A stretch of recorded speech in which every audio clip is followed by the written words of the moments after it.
ఉమ్మడి వరంగల్ జిల్లా కాంగ్రెస్ పార్టీలో అంతర్గత విభేదాలు మరోసారి బయటపడ్డాయి.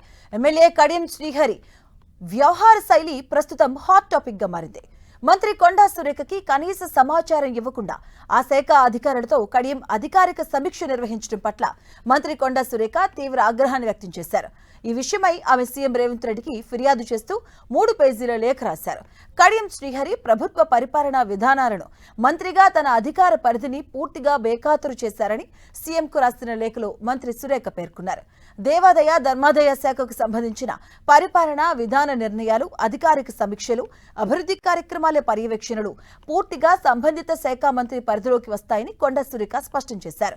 అయినా ఎమ్మెల్యే కడియం శ్రీహరి దేవాదాయ శాఖ డైరెక్టర్తో పాటు ఇతర ఉన్నతాధికారులను సమావేశపరిచి పలు దేవాలయాల అభివృద్ధి, నిధుల కేటాయింపులు, మాస్టర్ ప్లాన్ల రూపకల్పన, దేవాలయ భూముల పరిరక్షణ, అక్రమణల తొలగింపు వంటి అంశాలపై అధికారిక సమీక్ష నిర్వహించారని లేఖలో పేర్కొన్నారు.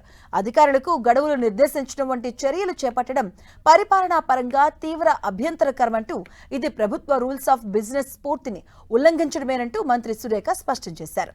ఇలాంటి చర్యలు ప్రభుత్వంలో పరిపాలనా సమన్వయాన్ని దెబ్బతీయడమే కాకుండా అధికార యంత్రాంగంలో తీవ్ర అయోమయ పరిస్థితులకు దారి తీస్తాయని మంత్రి సురేఖ పేర్కొన్నారు. ఇక భవిష్యత్తులో ఇలాంటి సంఘటనలు పునరావృతం కాకుండా పార్టీ స్థాయిలో తగిన చర్యలు తీసుకోవాలని సీఎం రేవంత్ రెడ్డిని విజ్ఞప్తి చేశారు. ఈ మొత్తం వ్యవహారాన్ని పరిశీలించి కడియం శ్రీహరి నుంచి వివరణ కోరడంతో పాటుగా పార్టీ క్రమశిక్షణ కమిటీ ద్వారా విచారణ జరిపించి తగిన చర్యలు తీసుకోవాలని కొండా సురేఖ తన ఫిర్యాదు లేఖలో పేర్కొన్నారు.